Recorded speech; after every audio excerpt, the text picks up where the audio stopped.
रवे हरे नाम बाणी गुरु गुरु है बाणी विच बाणी अमृत सारे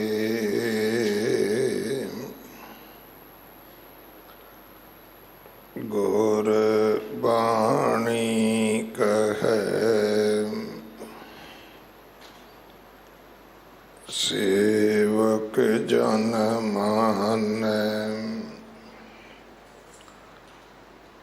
पर तक गुरु निस्तारे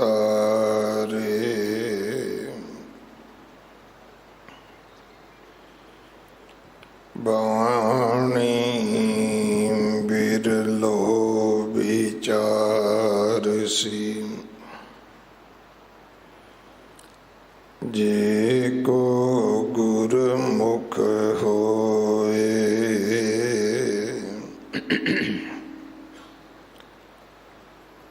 एह वाणी महापुरख की निज कर वासा होए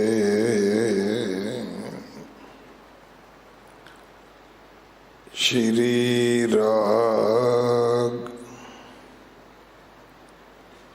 महला पहला कर चौथा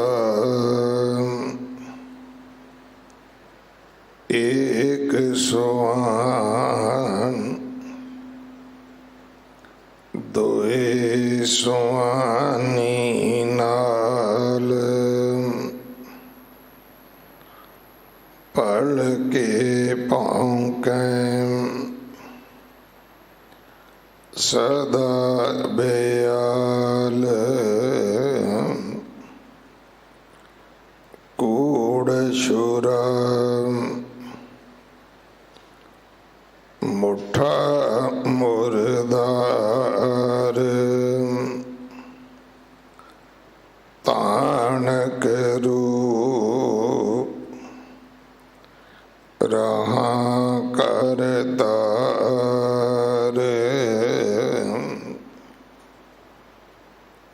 मैं पत की पंद नाम करणी की कार हाँ बिगड़े रूप राम बिकराल तेरा एक नाम तारे संसार मैं एह आस एहो आधार रहा मुख निंदा आँखां दिन रात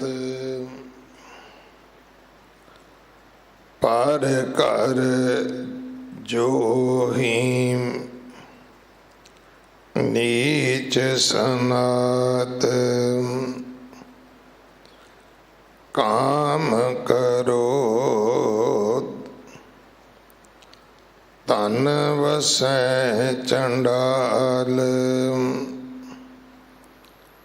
तान करो रहा करतार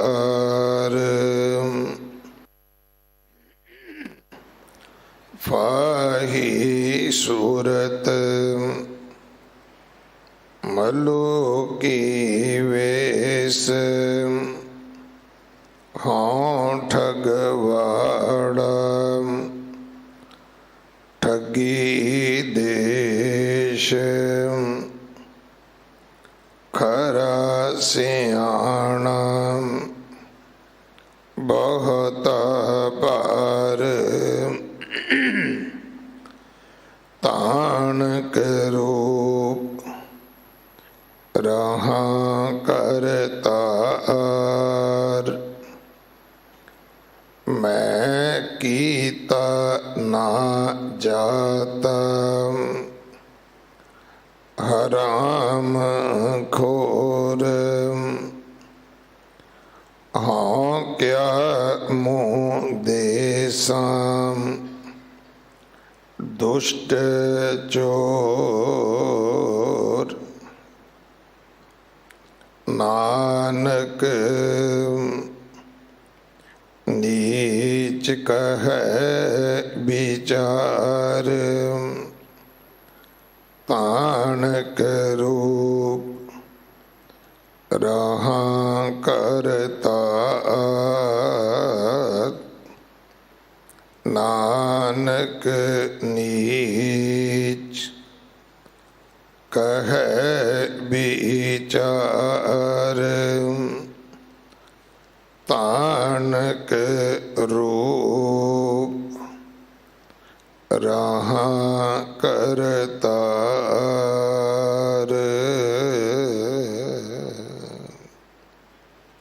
ਵਾਹਿਗੁਰੂ ਜੀ ਕਾ ਖਾਲਸਾ ਵਾਹਿਗੁਰੂ ਜੀ ਕੀ ਫਤਿਹ। ਸ਼੍ਰੀ ਰਾਗ ਅੰਦਰ ਜਗਤ ਗੁਰੂ ਗੁਰੂ ਨਾਨਕ ਸਾਹਿਬ ਮਹਾਰਾਜ ਜੀ ਦੇ ਪਵਿੱਤਰ ਮੁਖ ਤੋਂ ਉਚਾਰਨ ਹੋਇਆ ਇਹ ਸ਼ਬਦ 24 ਅੰਗ ਤੇ ਸੁਸ਼ੋਭਿਤ ਹੈ, ਜਿਸ ਦੀ ਵਿਚਾਰ ਅੱਜ ਆਪ ਜੀ ਸਰਵਣ ਕਰੋਗੇ।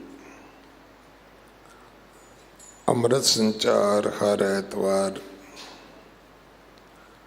11 ਵਜੇ ਹੁੰਦਾ ਹੈ। ਗੁਰੂ ਘਰ ਦੀ ਸੇਵਾ ਲਈ, ਗੁਰੂ ਕੇ ਲੰਗਰਾਂ ਵਾਸਤੇ ਰਸਦ, ਕੜਾ ਪ੍ਰਸ਼ਾਦ ਦੀ ਦੇਗ ਵਾਸਤੇ ਦੇਸੀ ਘਿਓ, ਬਾਲਾ ਸਾਹਿਬ ਹਸਪੀਟਲ ਵਾਸਤੇ ਬੈੱਡ ਤੋਂ ਲੈ ਕੇ ਵੈਂਟੀਲੇਟਰ ਤੱਕ ਕੋਈ ਵੀ ਸੇਵਾ ਆਪ ਜੀ ਭੇਜ ਸਕਦੇ ਹੋ। ਇਮਾਰਤ ਦੀ ਸੇਵਾ ਜਥੇਦਾਰ ਬਾਬਾ ਬਚਨ ਸਿੰਘ ਜੀ ਕਰਵਾ ਰਹੇ ਹਨ। ਪਾਕਿਸਤਾਨ ਵਿਚਲੇ ਗੁਰਧਾਮਾਂ ਦੀ ਯਾਤਰਾ ਵਾਸਤੇ ਜਗਤ ਗੁਰੂ ਗੁਰੂ ਨਾਨਕ ਸਾਹਿਬ ਮਹਾਰਾਜ ਜੀ ਦਾ ਗੁਰਪੁਰਬ ਮਨਾਉਣ ਵਾਸਤੇ ਜਥਾ ਜਾਣਾ ਹੈ। ਜਿਨ੍ਹਾਂ ਯਾਤਰੂਆਂ ਨੇ ਯਾਤਰਾ ਕਰਨੀ ਹੋਵੇ 15 ਸਤੰਬਰ ਤੋਂ ਪਹਿਲਾਂ ਆਪਣਾ ਪਾਸਪੋਰਟ, ਜ਼ਰੂਰੀ ਕਾਗਜ਼ਾਤ ਰਕਾਬਗੰਜ ਸਾਹਿਬ ਜਮ੍ਹਾਂ ਕਰਵਾ ਦਿਓ। 27 ਅਗਸਤ ਤੋਂ ਗੁਰਮਤਿ ਕਾਲਜ ਮਾਤਾ ਸੁੰਦਰੀ ਜੀ ਵਿਖੇ ਜੋ ਧਰਮ ਅਧਿਐਨ ਦਾ ਕੋਰਸ ਹੈ ਉਹ ਆਰੰਭ ਹੋਵੇਗਾ। ਦੁਨਿਆਵੀ ਪੜ੍ਹਾਈ ਵਿਦਿਆ ਦੇ ਨਾਲ ਆਪ ਜੀ ਧਰਮ ਦਾ ਬੋਧ, ਧਰਮ ਦਾ ਗਿਆਨ ਜ਼ਰੂਰ ਪ੍ਰਾਪਤ ਕਰੋ। ਆਪਣੇ ਘਰਾਂ ਦੇ ਵਿੱਚ ਬੱਚਿਆਂ ਦੇ ਨਾਲ ਪੰਜਾਬੀ ਬੋਲੋ, ਬੱਚਿਆਂ ਨੂੰ ਗੁਰਮੁਖੀ ਪੜ੍ਹਾਓ, ਤਾਂ ਕਿ ਸਾਡੇ ਬੱਚੇ ਗੁਰੂ ਗ੍ਰੰਥ ਸਾਹਿਬ ਪਾਤਸ਼ਾਹ ਮਹਾਰਾਜ ਜੀ ਦੇ ਚਰਨੀ ਲੱਗ ਸਕਣ। ਆਪਣੇ ਨਾਵਾਂ ਦੇ ਨਾਲ ਵੀ ਸਿੰਘ ਤੇ ਕੌਰ ਸ਼ਬਦ ਲਿਖਿਆ ਕਰੋ। ਜੋ ਆਪਾਂ ਜਾਤਾਂ ਪਾਤਾਂ ਗੋਤਰ ਲਿਖਦੇ ਹਾਂ, ਇਹਨਾਂ ਦੀ ਸਿੱਖ ਧਰਮ ਦੇ ਵਿੱਚ ਕੋਈ ਥਾਂ, ਕੋਈ ਪ੍ਰਵਾਨਗੀ ਨਹੀਂ ਹੈ। ਵਾਹਿਗੁਰੂ ਜੀ ਕਾ ਖਾਲਸਾ ਵਾਹਿਗੁਰੂ ਜੀ ਕੀ ਫਤਿਹ। ਵਾਹਿਗੁਰੂ ਵਾਹਿਗੁਰੂ ਵਾਹਿਗੁਰੂ।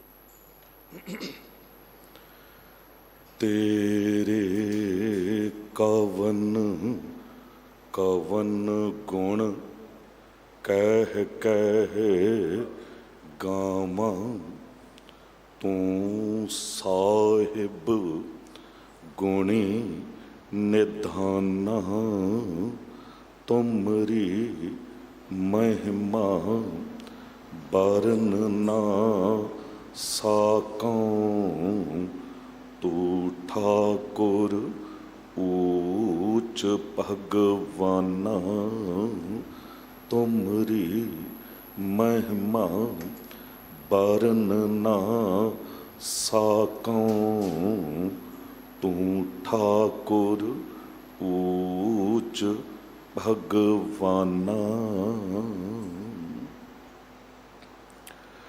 शब्दावतार बाणी ते बोहित, जुगोह जुग अटल, परम सन्मान योग परम सत्कार योग, चवर छतर तखत के मालिक, साहिबे इकबाल साहिबे बरकत साहिबे कमाल, मुर्शदे कामल कामले रहबर, रोशने चिराग नूरे नज़र, ज्ञान दे सागर समुची मनुखता दे साझा आत्मक भंडार, साहिब गुरु ग्रंथ साहब जी दी पावन हजूरी तो, पीरां दे पीर बाबियां दे बाबे, जोगियां दे जोगी नाथां दे नाथ, रहबरां दे रहबर गुरुआं दे गुरु, अठवें पातशाह अष्टम बलबीरा, बाला प्रीतम साहिब गुरु हरकृष्ण साहिब जी दे महान पावन पवित्र इतिहासक स्थान गुरुद्वारा बंगला साहिब तो गुरु की कथा सुन रही सन्मान योग साध संगत जीओ, गुरु की बख्शी फतेह बुलाओ, वाहिगुरु जी का खालसा वाहिगुरु जी की फतेह। मनुख दा एक अंदर दा रूप है, एक बाहर दा। ऐसा हो सकता है कि कोई मनुख बाहर तो बहुत निमाणा हलीमी वाला नज़र आवे, बाहर दा रूप धार्मिक होवे, बाहर दे रूप करके उन्होंने किते दुनिया च मान मिल भी जाता होवे, पर एक अंदर दा रूप ऐसा हो सकता है कि बड़ा खतरनाक रूप होवे। अंदर दे रूप नूं जद तक कोई जान ना लवे, अंदर दे घर विच की है जद तक कोई जान ना लवे, तद तक असल विच उस मनुख दा पता नहीं लगदा कि किस वेले की कर गुजरेगा। जिन मन होर मुख होर से कांढे कच्चियां, जिन्हां दे मन दे विच कुछ होर है पर जुबान करके कुछ होर बोलते ने। गुरु नानक देव साहब सतगुरु जी ने बिल्कुल अज वो स्वरूप अंदर दा सामने रखिया है कि अजोके समय दे मनुख दा अंदरला रूप बड़ा भयानक है, बड़ा विकराल है, बड़ा धानक रूप है, भयानक रूप है। हाँ, बाहरों बेशक उन्हें अपना वो रूप सोहना बनाया होया है। बस अज गुरु नानक देव साहब जी साडी लाइन च खड़े हो के ते अज दी विचार विच साडा रूप साडे सामने रख रहे ने, मनुख दा रूप सामने रख रहे ने। असल विच गुरु नूं ऐसा क्यों करना पिया, अपने उत्ते गल लै के अपने रूप नूं भयानक विकराल रूप क्यों कहना पिया, अपने आप नूं ठग क्यों आखना पिया, क्योंकि मनुख ते ठगी करदा मनदा ही नहीं है। फिर ईगो इतनी प्रबल हो गई है, हौमे शिखरां नूं छू रही है।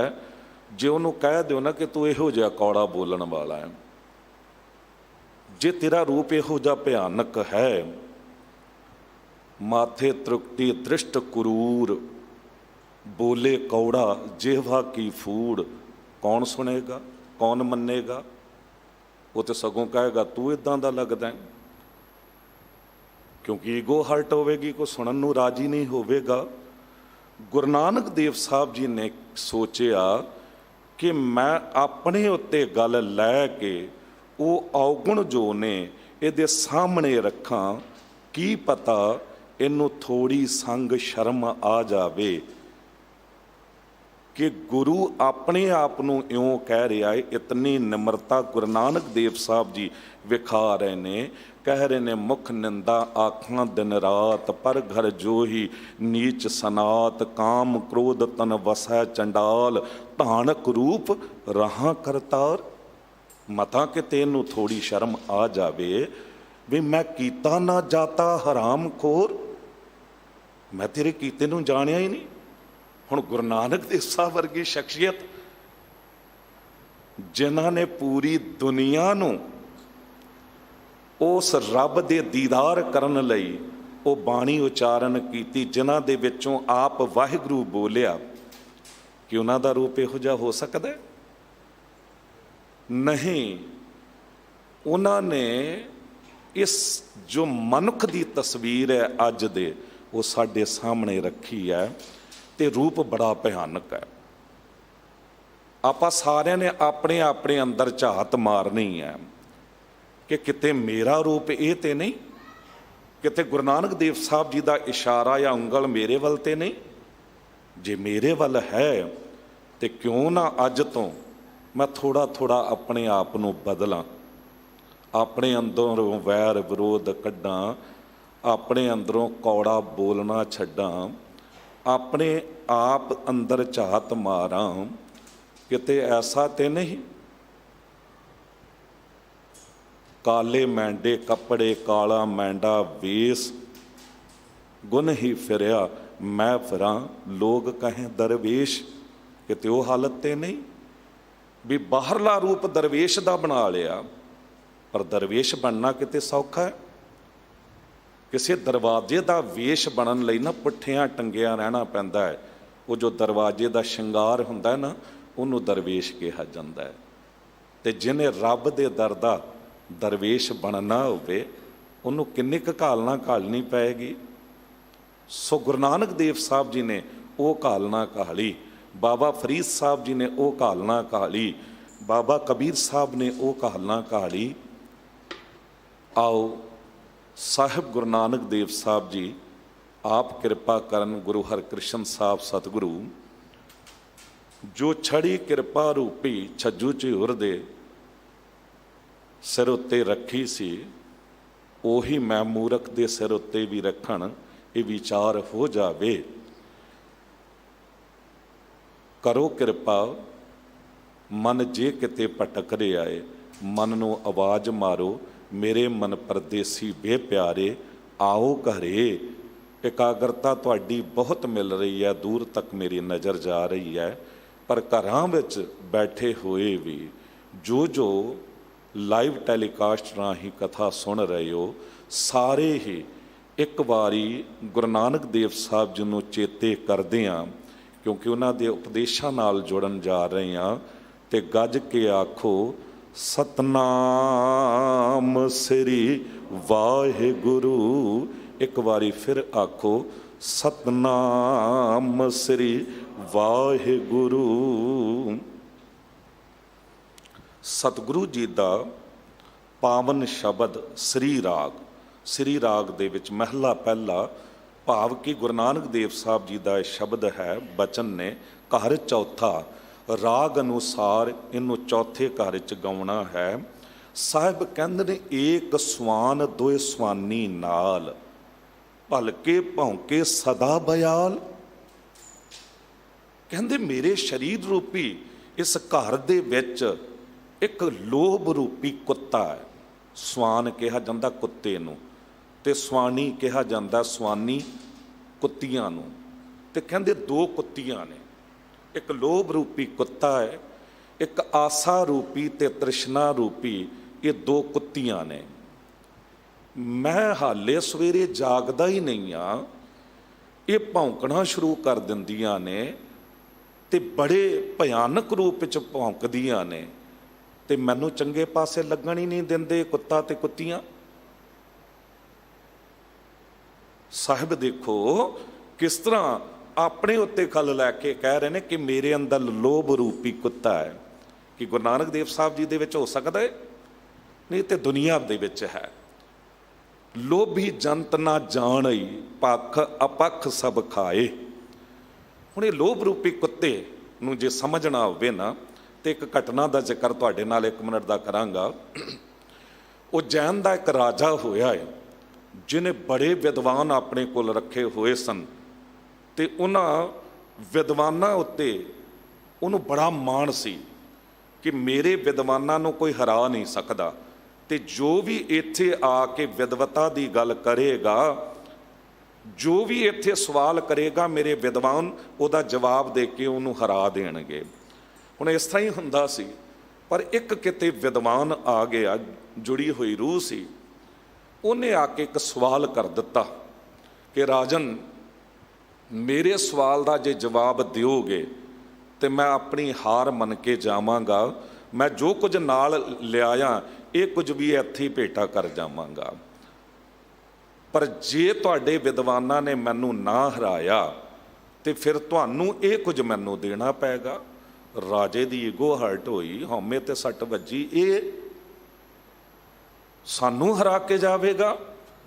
ਤੇ ਕਹਿ ਦਿੱਤਾ ਵਿਦਵਾਨਾਂ ਨੂੰ ਕਿ ਇਹਦੇ ਸਵਾਲ ਦਾ ਜਵਾਬ ਦੇਣਾ ਹੈ। ਹੁਣ ਸਵਾਲ ਕਰ। ਜਦ ਉਹਨੇ ਸਵਾਲ ਕੀਤਾ ਕਿ ਐਸਾ ਕਿਹੜਾ ਦਲਦਲ ਹੈ ਜਿਹਦੇ 'ਚ ਬੰਦਾ ਇੱਕ ਵਾਰੀ ਫਸ ਜਾਵੇ ਤੇ ਫਿਰ ਫਸਦਾ ਹੀ ਚਲਾ ਜਾਂਦਾ ਹੈ, ਡਿੱਗਦਾ ਹੀ ਚਲਾ ਜਾਂਦਾ ਹੈ, ਨਿਕਲਣਾ ਔਖਾ ਹੋ ਜਾਂਦਾ ਹੈ। ਐਸਾ ਕਿਹੜਾ ਦਲਦਲ ਹੈ? ਦਲਦਲ ਮਿੱਟੀ ਦਾ ਨਹੀਂ, ਦੁਨਿਆਵੀ ਤੌਰ 'ਤੇ ਇਹੋ ਜਿਹਾ ਕਿਹੜਾ ਦਲਦਲ ਹੈ? ਹੁਣ ਸਾਰੇ ਵਿਦਵਾਨਾਂ ਨੇ ਆਪਣੇ ਆਪਣੇ ਤਰਕ ਦਿੱਤੇ, ਪਰ ਉਹਦੀ ਤਸੱਲੀ ਨਾ ਹੋਈ। ਉਹ ਕਹਿੰਦਾ ਨਹੀਂ, ਇਹ ਨਹੀਂ।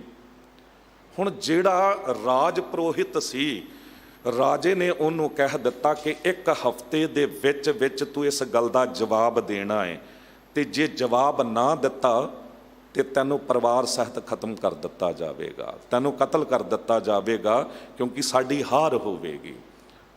ਹੁਣ 1 ਹਫ਼ਤੇ ਦਾ ਟਾਈਮ ਮੰਗ ਲਿਆ। ਹੁਣ 1 ਦਿਨ 2 ਦਿਨ ਬੜਾ ਸੋਚਿਆ, ਬੜਾ ਦੌੜਿਆ, ਪਰ ਕਿਤੋਂ ਵੀ ਲੱਭ ਨਹੀਂ ਸੀ ਰਿਹਾ ਜਵਾਬ। ਤੇ ਜੰਗਲ 'ਚ ਚਲਾ ਗਿਆ, ਉਦਾਸ, ਅੱਖਾਂ 'ਚ ਅਥਰੂ ਤੇ ਬੈਠਾ ਉੱਥੇ।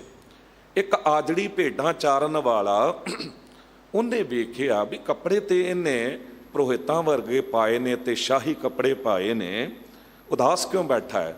ਤੇ ਜਾ ਕੇ ਪੁੱਛ ਲਿਆ ਵੀ ਕੀ ਗੱਲ ਹੈ? ਉਹ ਕਹਿੰਦਾ ਕੀ ਦੱਸਾਂ, ਇਹ ਕੁਝ ਹੋ ਗਿਆ ਹੈ, ਤੇ ਜੇ ਮੈਂ ਜਵਾਬ ਨਾ ਦੇ ਸਕਿਆ ਤੇ ਰਾਜਾ ਮੈਨੂੰ ਪਰਿਵਾਰ ਸਹਿਤ ਕਤਲ ਕਰ ਦੇਗਾ। ਉਹਨੇ ਕਿਹਾ ਕਿ ਸੱਜਣਾ ਇੱਕ ਕੰਮ ਕਰ। ਉਹ ਸਵਾਲ ਕਿਹੜਾ? ਕਹਿੰਦਾ ਐਸਾ ਕਿਹੜਾ ਦਲਦਲ ਹੈ ਜਿਹਦੇ ਵਿੱਚ ਇੱਕ ਵਾਰੀ ਬੰਦਾ ਫਸ ਜਾਵੇ ਤੇ ਫਸਦਾ ਹੀ ਚਲਾ ਜਾਂਦਾ, ਡਿੱਗਦਾ ਹੀ ਚਲਾ ਜਾਂਦਾ ਹੈ। ਉਸ ਆਜੜੀ ਨੇ ਕਿਹਾ ਕਿ ਫਿਰ ਇੱਕ ਕੰਮ ਕਰ, ਜੇ ਜਵਾਬ ਨਹੀਂ ਮਿਲ ਰਿਹਾ ਨਾ, ਤੇ ਮੇਰੇ ਕੋਲ ਹੈ ਪਾਰਸ ਪੱਥਰ। ਮੇਰੀ ਤੇ ਕੋਈ ਔਲਾਦ ਨਹੀਂ ਹੈ, ਮੈਂ ਤੇ ਗਰੀਬ ਆਜੜੀ ਹਾਂ, ਮੈਨੂੰ ਕੋਈ ਲੋੜ ਵੀ ਨਹੀਂ ਹੈ, ਤੇ ਤੂੰ ਉਹ ਪਾਰਸ ਪੱਥਰ ਪ੍ਰਾਪਤ ਕਰ ਲੈ, ਉਹਦੇ ਨਾਲ 8 ਧਾਤਾਂ ਸੋਨਾ ਬਣ ਜਾਂਦੀਆਂ ਨੇ, ਤੇ ਤੂੰ ਆਪਣੇ ਪਰਿਵਾਰ ਨੂੰ ਲੈ ਕੇ ਰਾਤੋਂ ਰਾਤ ਇਸ ਦੇਸ਼ ਤੋਂ ਨਿਕਲ ਜਾ। ਉਹ ਕਹਿਣ ਲੱਗਾ ਇਹ ਤਾਂ ਗੱਲ ਠੀਕ ਹੈ, ਜਾਨ ਬਚ ਜਾਵੇਗੀ। ਪਾਰਸ ਦੇ ਉਹਨੇ ਕਿਹਾ ਪਾਰਸ ਪੱਥਰ ਲੈਣ ਲਈ ਨਾ ਤੈਨੂੰ ਮੈਨੂੰ ਗੁਰੂ ਧਾਰਨ ਕਰਨਾ ਪਏਗਾ, ਤੇ ਮੇਰਾ ਜੂਠਾ ਦੁੱਧ ਪੀਣਾ ਪਏਗਾ। ਭੇਡਾਂ ਦਾ ਦੁੱਧ ਕੱਢਾਂਗਾ, ਆਪ ਜੂਠਾ ਕਰਾਂਗਾ, ਤੈਨੂੰ ਪਿਵਾਵਾਂਗਾ। ਉਹ ਕਹਿਣ ਲੱਗਾ ਇਹ ਤੇ ਹੋ ਨਹੀਂ ਸਕਦਾ ਕਿ ਇੱਕ ਮੁਸਲਮਾਨ ਮਰਾਸੀ ਦਾ ਮੈਂ ਜੂਠਾ ਦੁੱਧ ਪੀ ਲਿਆ, ਕਿਉਂਕਿ ਬਹੁਤੇ ਲੋਕ ਜਾਤ ਪਾਤ ਕਰਕੇ ਆਪਣੇ ਆਪ ਨੂੰ ਉੱਚਾ ਸਮਝਦੇ ਨੇ, ਪਰ ਗੁਰੂ ਦਰਬਾਰ ਦੇ ਵਿੱਚ ਜਾਤ ਪਾਤ ਦੀ ਕੋਈ ਮਹਾਨਤਾ ਨਹੀਂ ਹੈ। ਇੱਥੇ ਤੇ ਕਰਮ ਅਨੁਸਾਰ ਕਿਸੇ ਨੂੰ ਵੀ ਕੁਝ ਕਿਹਾ ਜਾ ਸਕਦਾ ਹੈ। ਜੇ ਉਹ ਗਹਿਣੇ ਬਣਾਉਂਦਾ ਸੋਨੇ ਦੇ ਸੁਨਿਆਰਾ ਕਿਹਾ ਜਾਂਦਾ ਹੈ, ਜੇ ਕਿਤੇ ਕੁਝ ਹੋਰ ਕਰਦਾ ਉਹਦਾ ਨਾਮ ਉਹ ਦੇ ਦਿੱਤਾ ਜਾਂਦਾ। ਖੈਰ ਉਹਨੇ ਕਿਹਾ ਨਹੀਂ, ਇਹ ਨਹੀਂ ਹੋ ਸਕਦਾ, ਤੇ ਉਹ ਆਜੜੀ ਅੱਗੇ ਵੱਧ ਗਿਆ।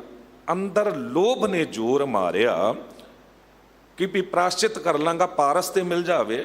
ਦੌੜ ਕੇ ਕਿਹਾ ਕਿ ਹਾਂ ਮੈਨੂੰ ਮਨਜ਼ੂਰ ਹੈ, ਤੁਸੀਂ ਦੁੱਧ ਜੂਠਾ ਕਰਕੇ ਦਿਓ, ਮੈਂ ਪੀਣ ਨੂੰ ਤਿਆਰ ਹਾਂ। ਕਹਿੰਦੇ ਉਹ ਸਮਾਂ ਹੁਣ ਚਲਾ ਗਿਆ। ਹੁਣ ਮੈਂ ਦੁੱਧ ਜੂਠਾ ਕਰਾਂਗਾ, ਫਿਰ ਕੁੱਤੇ ਤੋਂ ਜੂਠਾ ਕਰਵਾਵਾਂਗਾ, ਫਿਰ ਤੈਨੂੰ ਦਿਆਂਗਾ। ਹੁਣ ਫਿਰ ਸੋਚੀ ਪੈ ਗਿਆ ਬਈਆਂ ਕੁੱਤੇ ਦਾ ਜੂਠਾ ਕਿੱਦਾਂ ਪਿਆਂਗਾ। ਉਹ ਅੱਗੇ ਤੁਰ ਗਿਆ। ਫਿਰ ਲੋਭ ਨੇ ਜ਼ੋਰ ਮਾਰਿਆ ਤੇ ਦੌੜ ਕੇ ਗਿਆ। ਕਹਿੰਦਾ ਜੀ ਮੈਨੂੰ ਇਹ ਸ਼ਰਤ ਵੀ ਪ੍ਰਵਾਨ ਹੈ। ਅੰਦਰੋਂ ਸੋਚਿਆ ਪ੍ਰਾਸ਼ਚਿਤ ਹੀ ਕਰਨਾ ਹੈ, ਇੱਥੇ ਕਿਹੜਾ ਕੋਈ ਵੇਖ ਰਿਹਾ ਕੁੱਤੇ ਦਾ ਜੂਠਾ ਦੁੱਧ ਪੀ ਰਿਹਾ, ਉਹ ਵੀ ਕਰ ਲਾਂਗਾ। ਉਹਨੇ ਕਿਹਾ ਉਹ ਵਕਤ ਵੀ ਹੁਣ ਗਿਆ, ਹੁਣ ਤੇ ਇਉਂ ਕਰਾਂਗਾ ਕਿ ਆਪ ਜੂਠਾ ਕਰਾਂਗਾ, ਕੁੱਤੇ ਤੋਂ ਜੂਠਾ ਕਰਵਾਵਾਂਗਾ ਤੇ ਮੇਂਗਣਾ ਵਿੱਚ ਪਾ ਕੇ ਭੇਡਾਂ ਦੀ ਤੇ ਤੈਨੂੰ ਦਿਆਂਗਾ। ਹੁਣ ਫਿਰ ਸੋਚੀ ਪੈ ਗਿਆ ਇਹ ਕਿੱਦਾਂ ਹੋਵੇਗਾ। ਉਹ ਅੱਗੇ ਵੱਧ ਗਿਆ। ਫਿਰ ਲੋਭ ਨੇ ਜ਼ੋਰ ਮਾਰਿਆ। ਲੋਭੀ ਜੰਤ ਨਾ ਜਾਣੇ, ਪੱਕ ਅਪਕ ਸਭ ਖਾਏ। ਦੌੜ ਕੇ ਗਿਆ। ਕਹਿੰਦਾ ਜੀ ਚਲੋ ਮੈਨੂੰ ਇਹ ਵੀ ਮਨਜ਼ੂਰ ਹੈ। ਉਹਨੇ ਕਿਹਾ ਹੁਣ ਉਹ ਵਕਤ ਵੀ ਲੰਘ ਗਿਆ, ਹੁਣ ਤੇ ਮੈਂ ਇਸ ਤਰ੍ਹਾਂ ਜੂਠਾ ਦੁੱਧ ਕਰਕੇ ਤੇ ਕੁੱਤੇ ਤੋਂ ਜੂਠਾ ਕਰਵਾ ਕੇ ਮੁਰਦੇ ਦੀ ਖੋਪਰੀ 'ਚ ਪਾਵਾਂਗਾ ਤੇ ਮੇਂਗਣਾ ਪਾ ਕੇ ਤੈਨੂੰ ਦਿਆਂਗਾ। ਇਹਨੇ ਕਿਹਾ ਲਿਆਓ ਜੀ। ਇਹਨੇ ਸੋਚਿਆ ਹੋਰ ਨਾ ਕਿਤੇ ਕੋਈ ਸ਼ਰਤ ਰੱਖ ਦਵੇ, ਹੁਣ ਪਾਰਸ ਤੇ ਲੈਣਾ ਹੈ। ਉਹਨੇ ਇੱਦਾਂ ਹੀ ਕੀਤਾ। ਜਿਸ ਵੇਲੇ ਇਹ ਗੰਦਾ ਹੋਇਆ ਪਦਾਰਥ ਉਹਦੇ ਹੱਥ 'ਚ ਫੜਾਇਆ ਤੇ ਉਹ ਆਪਣੇ ਮੂੰਹ ਵਿੱਚ ਲੈ ਜਾਣ ਲੱਗਾ ਨਾ, ਉਦੋਂ ਉਹਨੇ ਬਾਂਹ ਫੜ ਲਈ।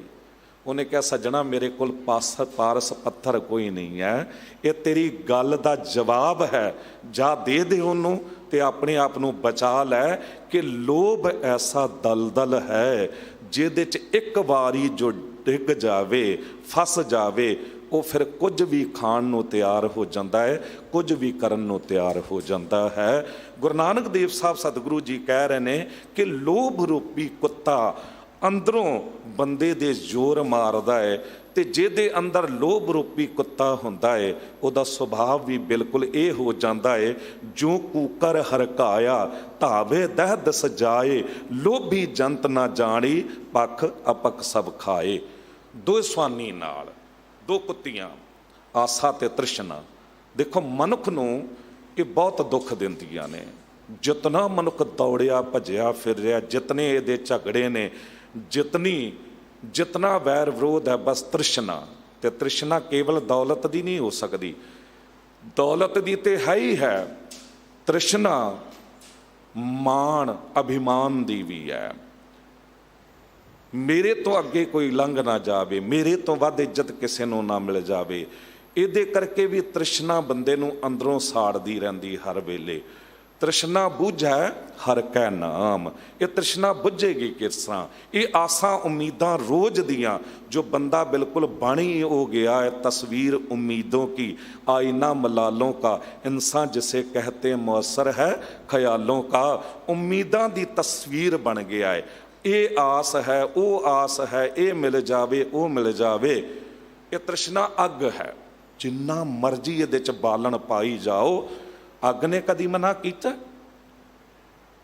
ਜਿੰਨਾ ਮਰਜ਼ੀ ਕਮਾ ਲਓ, ਖੋਹ ਲਓ ਦੁਨੀਆ ਦਾ, ਕਿ ਤ੍ਰਿਸ਼ਨਾ ਮਨਾ ਕਰੇਗੀ? ਭਗਤ ਸੁੰਦਰ ਜੀ ਕਹਿੰਦੇ ਤ੍ਰਿਸ਼ਨਾ ਕੀ ਹੈ? 2 ਸਸ 20 50 ਭਏ ਸਤ ਹੋਏ ਹਜ਼ਾਰ ਤਾਂ ਲੱਖ ਮੰਗੇਗੀ। ਬੰਦੇ ਦੀ ਤ੍ਰਿਸ਼ਨਾ 10 ਤੋਂ 20 ਹੋ ਜਾਣ, 50 100 1000, ਕਹਿੰਦੇ ਲੱਖ ਮੰਗਦੀ ਹੈ। ਇੱਥੇ ਰੱਜ ਜਾਵੇਗਾ ਬੰਦਾ? ਨਹੀਂ। ਕੋਟ ਅਰਬ ਖਰਬ ਅਸੰਖ ਪ੍ਰਥਵੀ ਪਤ ਹੋਣ ਕੀ ਚਾਹ ਜਗੇਗੀ। ਕਰੋੜਾਂ ਅਰਬਾਂ ਖਰਬਾਂ ਅਸੰਖ ਗਿਣਤੀ ਤੋਂ ਬਾਹਰ ਦੌਲਤ ਹੋ ਜਾਵੇ, ਫਿਰ ਪ੍ਰਥਵੀ ਪਤ ਹੋਣ ਕੀ ਚਾਹ ਜਗੇਗੀ। ਪੂਰੀ ਦੁਨੀਆ ਦਾ ਰਾਜਾ ਹੀ ਮੈਂ ਹੋਵਾਂ। ਤੇ ਜੇ ਰਾਜਾ ਬਣ ਗਿਆ ਇੱਥੇ ਰੱਜ ਜਾਵੇਗਾ? ਕਹਿੰਦੇ ਕਿੱਥੇ? ਫਿਰ ਕਹੇਗਾ स्वर्ग पताल को राज करे, तृष्णा अत की अत आग लगेगी। सुंदर एक संतोख बिना 60 मूर्ख ਨੂੰ ਕਿਹਾ ਹੈ, तेरी भूख तो कभी ना भगेगी। ਇੱਕ ਸੰਤੋਖ ਤੋਂ ਬਿਨਾ ਤੇਰੀ ਇਹ ਭੁੱਖ ਬੁੱਝ ਨਹੀਂ ਸਕਦੀ। ਵਿਣ ਤੁਧ ਹੋਰ ਜੇ ਮੰਗਣਾ, ਸਿਰ ਦੁੱਖਾਂ ਕੈ ਦੁੱਖ, ਦੇਹ ਨਾਮ ਸੰਤੋਖਿਆ ਉਤਰੈ ਮਨ ਕੀ ਭੁੱਖ। ਪਦਾਰਥ ਬਹੁਤ ਮੰਗਦੇ ਆ, ਅੱਜ ਵੀ ਮੰਗੇ ਹੋਣਗੇ। ਜਿੰਨੀ ਸੰਗਤ ਬੈਠੀ ਹੈ, ਆਪਣੇ ਆਪਣੇ ਅੰਦਰ ਝਾਤ ਮਾਰੋ। ਘਰਾਂ ਵਿੱਚ ਬੈਠੇ ਵੀ ਆਪਣੇ ਅੰਦਰ ਝਾਤ ਮਾਰੋ ਕਿ ਜਾਂਦੇ ਹਾਂ ਗੁਰਦੁਆਰੇ, ਬੰਗਲਾ ਸਾਹਿਬ, ਸੀਸਗੰਜ ਸਾਹਿਬ, ਜਾਂ ਮਹੱਲੇ ਦੇ ਗੁਰਦੁਆਰੇ, ਦਰਬਾਰ ਸਾਹਿਬ, ਕਿਤੇ ਵੀ, ਕਿ ਕਦੀ ਸੰਤੋਖ ਮੰਗਿਆ ਹੈ? ਜਾਂ ਪਦਾਰਥ ਹੀ ਮੰਗਦੇ ਆ? ਅਸਲ 'ਚ ਪਦਾਰਥ ਹੀ ਮੰਗਦੇ ਆ, ਵੱਧ ਤੋਂ ਵੱਧ ਪਦਾਰਥ। ਇਹ ਵੀ ਦੇ ਦਿਓ, ਉਹ ਵੀ ਦੇ ਦਿਓ ਸਤਿਗੁਰੂ, ਇਹ ਵੀ ਚਾਹੀਦਾ, ਉਹ ਵੀ ਚਾਹੀਦਾ ਹੈ। ਵਿਰਲਾ ਹੀ ਕੋਈ ਮਨੁੱਖ ਹੁੰਦਾ ਹੈ, ਵਿਰਲੀ ਹੀ ਕੋਈ ਭੈਣ ਹੁੰਦੀ ਹੈ ਜੋ ਕਹਿੰਦੀ ਹੈ ਦਾਤਾ ਜੀ ਮੈਨੂੰ ਸੰਤੋਖੀ ਸੁਭਾਅ ਦੇ ਦੇ। ਜਿਸ ਘਰ ਦੇ 'ਚ ਸੰਤੋਖ ਨਹੀਂ ਨਾ, ਕਲਾ ਕਲੰਦਰ ਵਸੇ ਘੜਿਓਂ ਪਾਣੀ ਨਸੇ। ਜਿਸ ਘਰ ਦੇ ਵਿੱਚ ਕੇਵਲ ਭੁੱਖ ਹੈ, ਭੁੱਖ ਹੈ, ਇਹ ਵੀ ਮੇਰਾ ਹੋ ਜਾਵੇ, ਇਹ ਵੀ ਮੇਰਾ ਹੋ ਜਾਵੇ, ਉਹਨਾਂ ਦੀ ਹਾਲਤ ਬਿਲਕੁਲ ਪ੍ਰਥੀ ਚੰਦ ਤੇ ਕਰਮੋਂ ਵਾਲੀ ਹੋ ਜਾਂਦੀ ਹੈ। ਪਰ ਜਿਨ੍ਹਾਂ ਕੋਲ ਸੰਤੋਖ ਹੁੰਦਾ ਹੈ ਉਹਨਾਂ ਦਾ ਜੀਵਨ ਗੁਰੂ ਅਰਜਨ ਦੇਵ ਸਾਹਿਬ ਤੇ ਮਾਤਾ ਗੰਗਾ ਜੀ ਵਰਗਾ ਹੋ ਜਾਂਦਾ ਹੈ। ਪਰ ਤ੍ਰਿਸ਼ਨਾ ਨੂੰ ਮਿਟਾਉਣਾ ਹਰ ਇੱਕ ਦੇ ਵੱਸ ਦੀ ਗੱਲ ਨਹੀਂ ਹੈ। ਪੰਡਤ ਕੋ ਗੁਲਾਬ ਸਿੰਘ ਜੀ ਲਿਖਦੇ ਨੇ, ਕਹਿੰਦੇ ਤਨ ਕੇ ਬਲ ਨੇ ਪੀਠ ਦਈ ਅਰ ਹਾਰ ਚਲੇ ਦਰਗਬਾਲ ਸੰਗਾਤੀ। ਜਗ ਮੀਤ ਸਖਾ ਮੁਖ ਫੇਰ ਗਏ ਅਬ ਸੇਵਕ ਹਾਂ ਨਾ ਪੁੱਛੈ ਮਮ ਬਾਤੀ। ਕਹਿੰਦੇ ਸਰੀਰ ਦਾ ਸਾਰਾ ਬਲ ਤਾਕਤ ਜਿਹਦੇ ਉੱਤੇ ਮਾਣ ਸੀ ਉਹ ਖਤਮ ਹੋ ਗਿਆ, ਕਿਉਂਕਿ ਬੁਢਾਪਾ ਆ ਗਿਆ। ਤੇ ਜਿਹੜੇ ਮੇਰੇ ਨਾਲ ਖੇਡਣ ਵਾਲੇ ਸੰਗੇ ਸਾਥੀ ਸੀ, ਜਵਾਨ ਹੋਏ, ਬੁੱਢੇ ਹੋਏ, ਉਹ ਵੀ ਇੱਕ ਇੱਕ ਕਰਕੇ ਸੰਸਾਰ ਤੋਂ ਚਲੇ ਗਏ। ਤੇ ਜਿਨ੍ਹਾਂ ਬੱਚਿਆਂ ਪਰਿਵਾਰਾਂ ਲਈ ਮੈਂ ਸਭ ਕੁਝ ਕਰ ਰਿਹਾ ਸੀ, ਕਮਾਇਆ ਸੀ, ਦੂਜਿਆਂ ਦਾ ਖੋ ਖੋ ਕੇ ਇਹਨਾਂ ਨੂੰ ਦਿੱਤਾ, ਅੱਜ ਉਹਨਾਂ ਬੱਚਿਆਂ ਨੇ ਵੀ ਮੂੰਹ ਫੇਰ ਲਿਆ ਹੈ। ਹੁਣ ਤੇ ਮੈਨੂੰ ਇਉਂ ਇੱਕ ਸੇਵਕ ਜਿਹਾ ਬਣਾ ਕੇ ਨਾ ਘਰ ਦੇ ਬੂਹੇ ਤੇ ਬਿਠਾ ਦਿੱਤਾ ਗਿਆ ਏ ਕਿ ਬਾਬਾ ਹੋਰ ਕੁਝ ਨਹੀਂ ਕਰਨਾ, ਤੇ ਮੰਜੇ ਤੇ ਪਿਆ ਰਹਿ ਤੇ ਇਹ ਲੱਕੜੀ ਸੋਟੀ ਨਾਲ ਕੁੱਤੇ ਹੀ ਦੌੜਾਉਂਦਾ ਰਹਿ। ਕਹਿੰਦੇ ਇਹ ਹਾਲਤ ਹੋ ਗਈ। ਸਾਰੇ ਸਾਥ ਛੱਡ ਗਏ। ਮਮ ਆਹੇ ਪਲਾਂਗਮ ਹੈ ਤ੍ਰਿਸ਼ਨੈ, ਇੱਕ ਤੂੰ ਮਮ ਸੰਗ ਰਹੀ ਦਿਨ ਰਾਤੀ। ਹੁਣ ਵੀ ਤੂੰ ਮੇਰੇ ਨਾਲ ਹੈ, ਹੁਣ ਵੀ ਜੀਭ ਦਾ ਚਸਕਾ, ਇਹ ਵੀ ਖਾ ਲਿਆ, ਉਹ ਵੀ ਮਿਲ ਜਾਵੇ, ਕਿਤੇ ਉਹ ਵੀ ਮਿਲ ਜਾਵੇ। ਗੁਰੂ ਨਾਨਕ ਦੇਵ ਸਾਹਿਬ ਜੀ ਕਹਿੰਦੇ ਇਹ ਹੈ ਭਿਆਨਕ ਰੂਪ ਬੰਦੇ ਦਾ। ਜੇ ਅੰਦਰ ਲੋਭ ਰੂਪੀ ਕੁੱਤਾ ਹੈ, ਜੇ ਅੰਦਰ ਆਸਾ ਤ੍ਰਿਸ਼ਨਾ ਰੂਪੀ ਉਹ ਕੁੱਤੀਆਂ ਨੇ, ਤੇ ਸਾਹਿਬ ਅੱਗੇ ਬਚਨ ਕਰਦੇ ਨੇ, ਭਲਕੇ ਭੌਂਕੇ ਸਦਾ ਬਿਆਲ, ਹਮੇਸ਼ਾ ਹੀ ਭੌਂਕਦੀਆਂ ਰਹਿੰਦੀਆਂ ਨੇ ਤੇ ਭੌਂਕਦਾ ਰਹਿੰਦਾ ਹੈ। ਕੂੜ ਛੁਰਾ ਮੁੱਠਾ ਮੁਰਦਾਰ, ਕਹਿੰਦੇ ਕੂੜ ਰੂਪੀ ਛੁਰਾ ਹੱਥ ਵਿੱਚ ਫੜਿਆ ਹੈ ਮੈਂ। ਇੱਕ ਤੇ ਛੁਰਾ ਨਜ਼ਰ ਆਉਂਦਾ ਹੈ ਨਾ, ਕੂੜ ਤੇ ਨਜ਼ਰ ਹੀ ਨਹੀਂ ਆਉਂਦਾ, ਪਰ ਹੈ ਜ਼ਰੂਰ ਕੂੜ। ਬੰਦਾ ਝੂਠ ਵੀ ਇਉਂ ਬੋਲਦਾ ਹੈ ਕਿ ਅਗਲਿਆਂ ਨੂੰ ਤਸੱਲੀ ਕਰਾ ਦਿੰਦਾ ਹੈ। ਚਾਰ ਬੰਦੇ ਆਪਣੇ ਨਾਲ ਜੋੜ ਲੈਣੇ, ਕਿਸੇ ਨੂੰ ਖਰਾਬ ਕਰਨਾ ਹੋਵੇ, ਕੁਝ ਵੀ ਕਿਸੇ ਦਾ ਖੋਹਣਾ ਹੋਵੇ, ਖੋਹ ਲੈਂਦੇ ਨੇ ਲੋਕ। ਇਹ ਘਟਨਾ ਚੇਤੇ ਆਈ,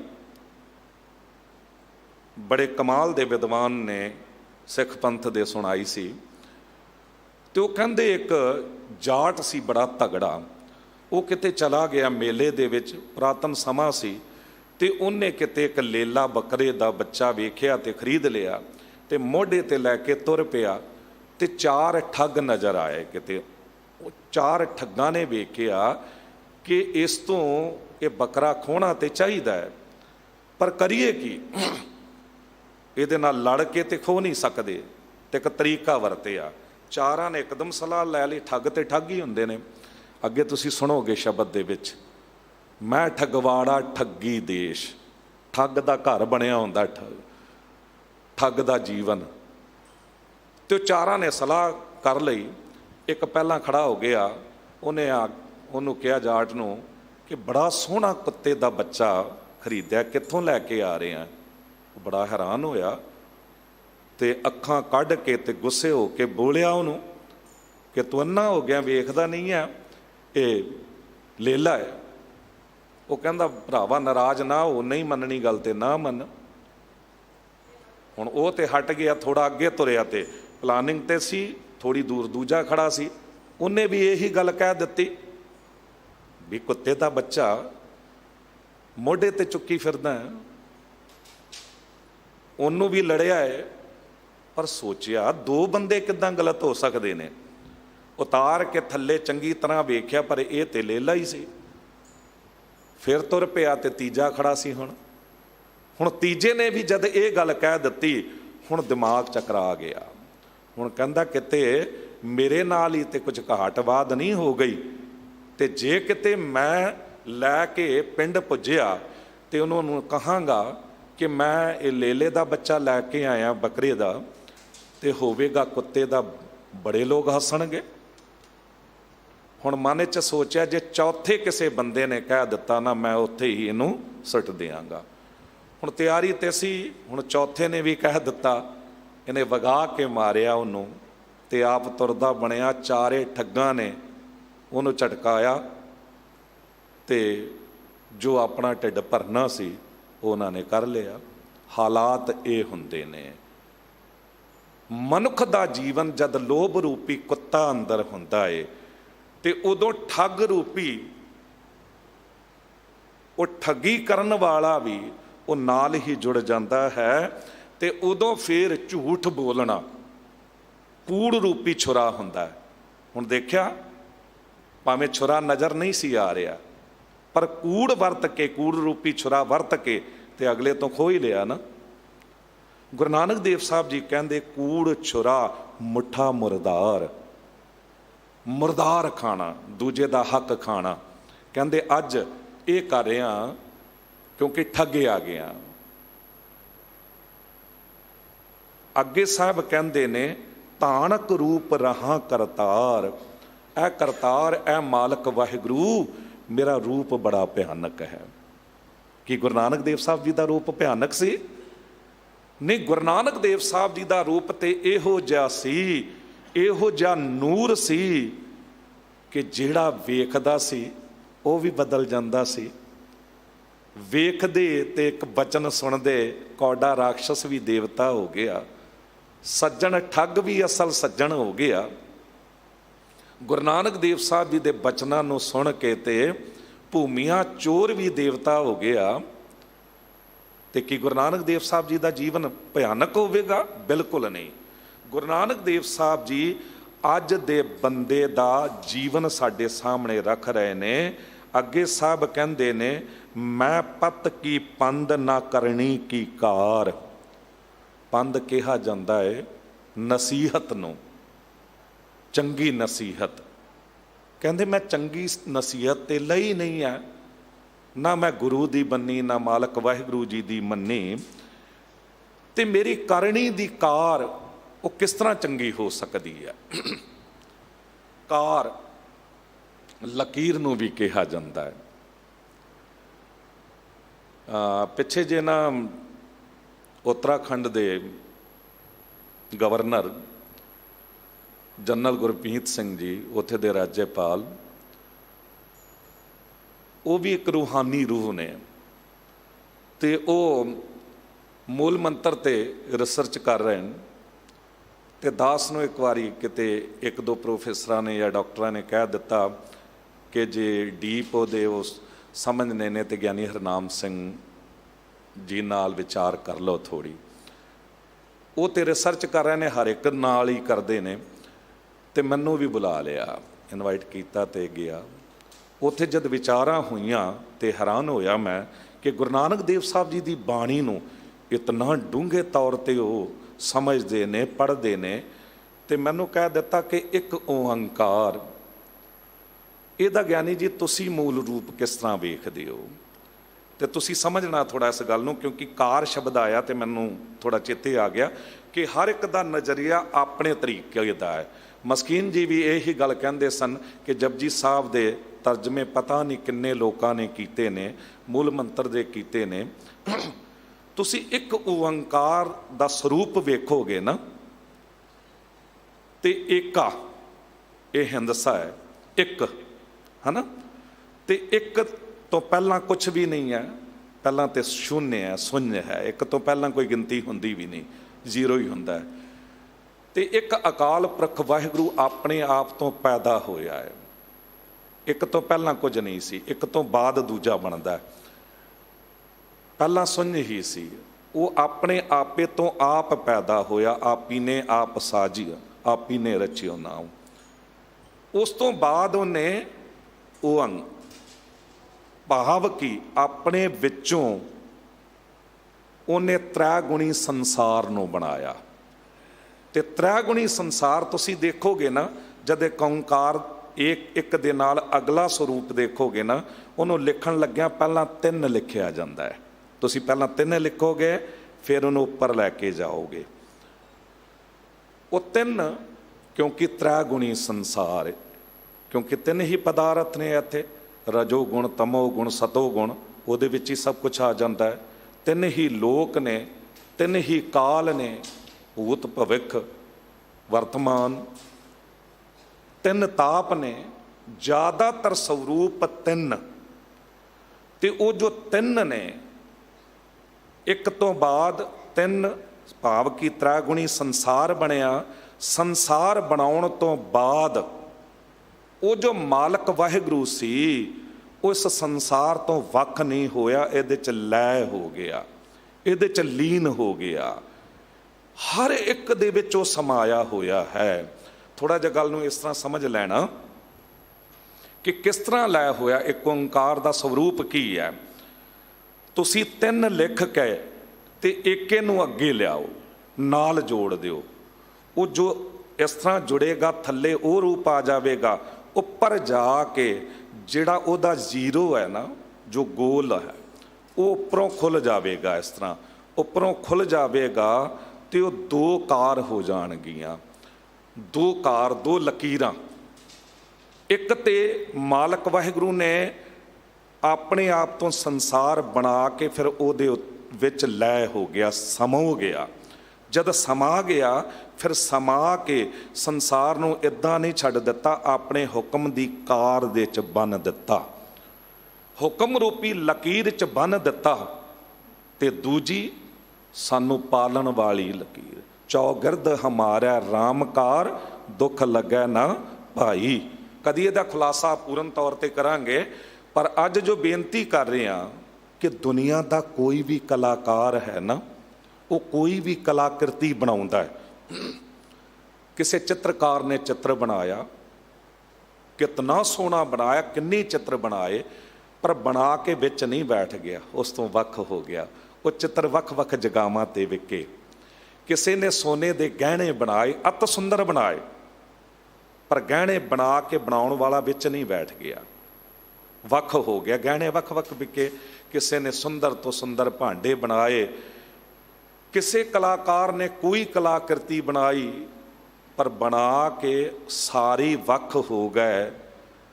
ਪਰ ਮਾਲਕ ਵਾਹਿਗੁਰੂ ਇਹੋ ਜਿਹਾ ਮਹਾਨ ਕਲਾਕਾਰ ਹੈ, ਜਿਹਨੇ ਸਾਰੀ ਦੁਨੀਆ ਦੇ ਕਲਾਕਾਰਾਂ ਨੂੰ ਵੀ ਬਣਾਇਆ ਹੈ। ਉਹ ਕਲਾਕ੍ਰਿਤੀਆਂ ਬਣਾਉਣ ਦੀ ਸਮਝ ਵੀ ਸਭ ਨੂੰ ਦਿੱਤੀ ਹੈ, ਤੇ ਪੂਰੀ ਦੁਨੀਆ ਦੇ ਜੀਵ ਤੇ ਹਰ ਇੱਕ ਕਲਾਕ੍ਰਿਤੀ ਉਹ ਬਣਾ ਕੇ, ਹਰ ਇੱਕ ਜੀਵ ਨੂੰ ਬਣਾ ਕੇ ਉਸ ਤੋਂ ਵੱਖ ਨਹੀਂ ਹੋ ਗਿਆ, ਵਿੱਚ ਹੀ ਸਮਾ ਗਿਆ, ਵਿੱਚ ਹੀ ਬੈਠ ਗਿਆ। ਇਹ ਜਗ ਸੱਚੇ ਕੀ ਹੈ ਕੋਠੜੀ, ਸੱਚੇ ਕਾ ਵਿਚਵਾਸ। ਉਹ ਸਾਰਿਆਂ ਦੇ ਵਿੱਚ ਹੈ। ਸਭ ਹੈ ਗਟ ਰਾਮ ਬੋਲੇ, ਰਾਮਾ ਬੋਲੇ, ਰਾਮ ਬਿਨਾ ਕੋ ਬੋਲੇ ਰੇ। ਤੇ ਸਤਿਗੁਰੂ ਅੱਜ ਜੋ ਬਚਨ ਕਰ ਰਹੇ ਨੇ ਸਾਹਿਬ, ਕਹਿੰਦੇ ਮੇਰੀ ਕਰਨੀ ਦੀ ਕਾਰ, ਜਿਹੜੀ ਲਾਈਨ ਹੈ ਨਾ, ਉਹ ਚੰਗੀ ਨਹੀਂ ਹੈ, ਉਹ ਲਕੀਰ ਚੰਗੀ ਨਹੀਂ ਹੈ। ਕੋਈ ਮੈਂ ਸੰਸਾਰ ਨੂੰ ਚੰਗੀ ਸੇਧ ਦੇ ਕੇ ਨਹੀਂ ਜਾ ਰਿਹਾ ਹਾਂ, ਕਿਉਂਕਿ ਮੇਰਾ ਰੂਪ ਤੇ ਇਹੋ ਜਿਹਾ ਭਿਆਨਕ ਹੈ। ਤੇ ਕੀ ਗੁਰੂ ਨਾਨਕ ਦੇਵ ਸਾਹਿਬ ਜੀ ਨੇ ਸੇਧ ਨਹੀਂ ਦਿੱਤੀ?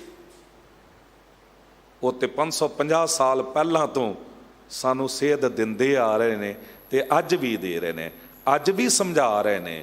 ਪਰ ਇਹ ਭਿਆਨਕ ਰੂਪ ਅੱਜ ਦੇ ਮਨੁੱਖ ਦਾ ਸਾਹਮਣੇ ਰੱਖ ਰਹੇ ਨੇ ਦਾਤਾ ਜੀ, ਜਿੱਥੇ ਉਹ ਬਚਨ ਵੀ ਕਿਹਾ ਨਾ, ਮਹਾ ਭਿਆਨ ਉਦਿਆਨ ਨਗਰ ਕਰ ਮਾਨਿਆ। ਐ ਬੰਦੇ, ਇਸ ਭਿਆਨਕ ਜੰਗਲ ਨੂੰ, ਉਜਾੜ ਨੂੰ ਤੂੰ ਸ਼ਹਿਰ ਮੰਨ ਲਿਆ। ਇੱਕ ਤੇ ਜੰਗਲ ਉਹ ਹੈ ਨਾ ਜਿੱਥੇ ਜੰਗਲੀ ਜਾਨਵਰ ਹੁੰਦੇ ਨੇ, ਪਰ ਉਹ ਜੰਗਲੀ ਜਾਨਵਰ ਛੇਤੀ ਕੀਤੇ ਕਿਸੇ ਉੱਤੇ ਹਮਲਾ ਨਹੀਂ ਕਰਦੇ, ਜਦ ਤੱਕ ਕੋਈ ਉਹਨਾਂ ਦੇ ਸਿਰ ਉੱਤੇ ਹੀ ਨਾ ਚੜ ਜਾਵੇ, ਉਹਨਾਂ ਨੂੰ ਆਪਣਾ ਖਤਰਾ ਨਾ ਪੈ ਜਾਵੇ, ਉਹ ਬੰਦੇ ਉੱਤੇ ਹਮਲਾ ਨਹੀਂ ਕਰਦੇ ਨੇ। ਪਰ ਕਹਿੰਦੇ ਇਹ ਸ਼ਹਿਰ ਦੇ ਤੇ ਇਤਨੇ ਖਤਰਨਾਕ ਜਾਨਵਰ ਵਸਦੇ ਨੇ, ਦੂਜੇ ਨੂੰ ਮਾਰ ਮੁਕਾਉਣਾ ਚਾਹੁੰਦੇ ਨੇ, ਦੂਜੇ ਦਾ ਸਭ ਕੁਝ ਖੋਹ ਲੈਣ ਦੀ ਪਲਾਨਿੰਗ ਕਰਦੇ ਰਹਿੰਦੇ ਨੇ। ਜੇ ਵਸ ਨਾ ਚੱਲੇ, ਜੇ ਕਾਨੂੰਨ ਨਾ ਹੋਵੇ ਵਸ ਚੱਲੇ, ਤੇ ਰੋਜ਼ ਹੀ ਬੰਦਾ ਕਤਲ ਕਰ ਦੇਵੇ। ਇਹੋ ਜਿਹਾ ਕਾਤਲ ਹੈ ਬੰਦਾ, ਬੜੇ ਭਿਆਨਕ ਜਾਨਵਰ ਨੇ। ਤੇ ਸਭ ਇਹੀ ਗੱਲ ਇੱਥੇ ਵੀ ਕਹਿ ਰਹੇ ਨੇ ਕਿ ਮਨੁੱਖ ਦੇ ਕਰਨੀ ਦੀ ਕਾਰ ਬੜੀ ਵਿਗੜੀ ਹੋਈ ਹੈ। ਹੋਂ ਵਿਗੜੇ ਰੂਪ ਰਹਾ ਵਿਕਰਾਲ, ਕਹਿੰਦੇ ਵਿਗੜਿਆ ਰੂਪ ਬੜਾ ਵਿਕਰਾਲ ਹੈ, ਡਰਾਵਣਾ ਹੈ। ਕਿਸੇ ਦਾ ਡਰਾਵਣਾ ਰੂਪ ਨਾ, ਕਈ ਵਾਰੀ ਨਾ ਘਰ ਬਾਹਰੋਂ ਬੜੇ ਸੋਹਣੇ ਸੋਹਣੇ ਦਿਸਦੇ ਨੇ। ਅੱਜ ਕੱਲ੍ਹ ਨਾ ਇੰਜੀਨੀਅਰ, ਇੰਟੀਰੀਅਰ ਵਾਲੇ, ਹੋਰ ਕਈ ਯਤਨ ਆ ਗਏ ਨੇ। ਮਨੁੱਖ ਦੇ ਮਕਾਨ ਦੇ ਬਾਹਰ ਦਿੱਖ ਨੂੰ ਇਤਨਾ ਸੋਹਣਾ ਬਣਾ ਦਿੰਦੇ ਨੇ ਕਿ ਲੋਕ ਅਸ਼ ਕਰ ਉੱਠਦੇ ਨੇ।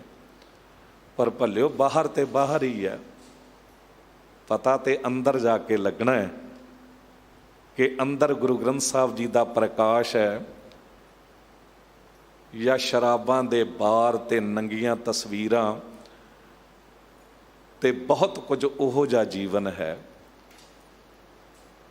ਕਿੰਨਾ ਕੁ ਦੁਨੀਆ ਦਾ ਹੱਕ ਮਾਰ ਮਾਰ ਕੇ ਅੰਦਰ ਭਰਿਆ ਹੋਇਆ ਹੈ, ਇਹ ਤੇ ਉੱਥੇ ਜਾ ਕੇ ਪਤਾ ਲੱਗਣਾ ਹੈ। ਇਸੇ ਤਰ੍ਹਾਂ ਮਨੁੱਖ ਦਾ ਅੰਦਰਲਾ ਘਰ ਹੈ, ਬਾਹਰਲੀ ਦਿੱਖ ਤੇ ਸੋਹਣੀ ਬਣਾ ਸਕਦਾ ਹੈ ਕੋਈ ਵੀ, ਪਰ ਸਾਹਿਬ ਕਹਿੰਦੇ ਅੰਦਰ ਕੀ ਹੈ ਇਹ ਵੇਖਣਾ ਜ਼ਰੂਰੀ ਹੈ ਨਾ। ਅੰਦਰ ਬਾਣੀ ਹੈ ਕਿ ਗੰਦਗੀ ਹੈ। ਦਾਸ ਅਕਸਰ ਬੇਨਤੀ ਕਰਦਾ ਹੁੰਦਾ ਹੈ, ਮਕਾਨ ਭਾਵੇਂ ਤੁਸੀਂ ਸੋਨੇ ਦਾ ਬਣਾ ਲਓ, ਹੀਰੇ ਜਵਾਹਰਾਤ ਜਿਹੜੇ ਦਰਵਾਜ਼ੇ ਹੋਣ, ਪਰ ਕੀ ਉਸ ਸੋਨੇ ਦੇ ਮਕਾਨ ਵਿੱਚ ਤੁਸੀਂ ਤਦ ਤੱਕ ਰਹਿ ਸਕਦੇ ਹੋ ਜਦ ਤੱਕ ਪਾਣੀ ਦਾ ਇੰਤਜ਼ਾਮ ਨਾ ਹੋਵੇ? ਨਹੀਂ ਰਹਿ ਪਾਓਗੇ। ਪਾਣੀ ਤੋਂ ਬਿਨਾਂ ਉੱਥੇ ਜੀਵਨ ਮਿਲ ਹੀ ਨਹੀਂ ਸਕਦਾ। ਇੱਕ ਦਿਨ 'ਚ ਬਦਬੂ ਮਾਰਨ ਲੱਗ ਜਾਵੇਗਾ ਬੰਦੇ ਦੀ ਗੰਦਗੀ, ਜਦ ਅੰਦਰੋਂ ਨਿਕਲੇਗੀ ਪਤਾ ਨਹੀਂ ਕੀ ਕਰਦਾ ਹੈ। ਬਾਹਰ ਦਾ ਮਕਾਨ ਸੋਨੇ ਦਾ ਕਿਉਂ ਨਾ ਹੋਵੇ, ਪਾਣੀ ਤੋਂ ਬਿਨਾਂ ਰਹਿਣ ਲਾਇਕ ਨਹੀਂ। ਤੇ ਬੰਦਾ ਬਾਹਰੋਂ ਕਿੰਨਾ ਵੀ ਸੋਹਣਾ ਕਿਉਂ ਨਾ ਹੋਵੇ, ਜੇ ਉਹਦੇ ਅੰਦਰਲੇ ਘਰ ਵਿੱਚ, ਮਨ ਰੂਪੀ ਘਰ ਦੇ ਵਿੱਚ ਬਾਣੀ ਨਹੀਂ ਨਾ, ਤੇ ਫਿਰ ਉਹ ਘਰ ਵੀ ਰਹਿਣ ਦੇ ਲਾਇਕ ਨਹੀਂ। ਤੇ ਬੰਦਾ ਚਾਹੇ ਕਿ ਮੈਂ ਇਸ ਮਨ ਰੂਪੀ ਘਰ ਦੇ ਵਿੱਚ ਮਾਲਕ ਵਾਹਿਗੁਰੂ ਨੂੰ ਪ੍ਰਗਟ ਕਰ ਲਿਆ, ਵਸਾ ਲਿਆ, ਉਹ ਹੈ ਤੇ ਸਹੀ ਅੰਦਰ, ਪਰ ਉਹਨੂੰ ਪ੍ਰਗਟ ਕਿੱਦਾਂ ਕਰੇਗਾ? ਇਹੋ ਜਿਹੀ ਗੰਦੀ ਜਗ੍ਹਾ ਤੇ ਨਹੀਂ ਉਹ ਪ੍ਰਗਟ ਹੋ ਸਕਦਾ। ਮਹੀਨੇ ਦੇ ਨਾਮ ਜੋ ਨੇ ਨਾ 12 ਮਾਹ, ਉਹ ਬੜਾ ਡੂੰਘਾ ਅਰਥ ਰੱਖਦੇ ਨੇ।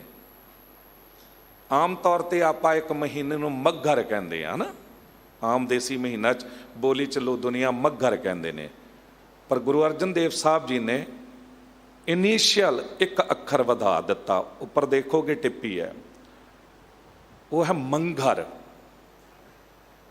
ਮੰਘਰ ਮਨ ਰੂਪੀ ਘਰ, ਮੰਘਰ ਮਾਹ ਸੁਹੰਦੀਆਂ ਹਰ ਪਿਰ ਸੰਗ ਬੈਠੜੀਆਂ।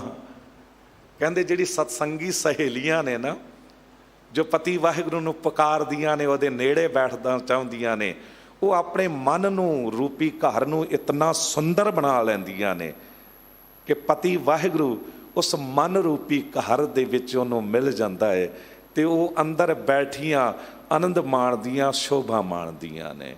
ਗੱਲ ਤੇ ਅੰਦਰ ਦੀ ਹੈ, ਗੱਲ ਤੇ ਅੰਦਰ ਰੂਪੀ ਘਰ ਦੀ ਹੈ। ਤੇ ਸਾਹਿਬ ਕਹਿੰਦੇ ਰੂਪ ਬੜਾ ਵਿਕਰਾਲ ਹੈ ਪਰ ਆਸ ਨਹੀਂ ਛੱਡੀ ਹੈ। ਤੇਰਾ ਏਕ ਨਾਮ ਤਾਰੇ ਸੰਸਾਰ, ਤੇਰਾ ਇੱਕ ਨਾਮ ਜਿਹੜਾ ਹੈ ਨਾ, ਉਹ ਸਾਰੇ ਸੰਸਾਰ ਨੂੰ ਉਤਾਰ ਸਕਦਾ ਹੈ। ਇਹ ਆਸ ਮੈਨੂੰ ਬੱਝੀ ਹੋਈ ਹੈ।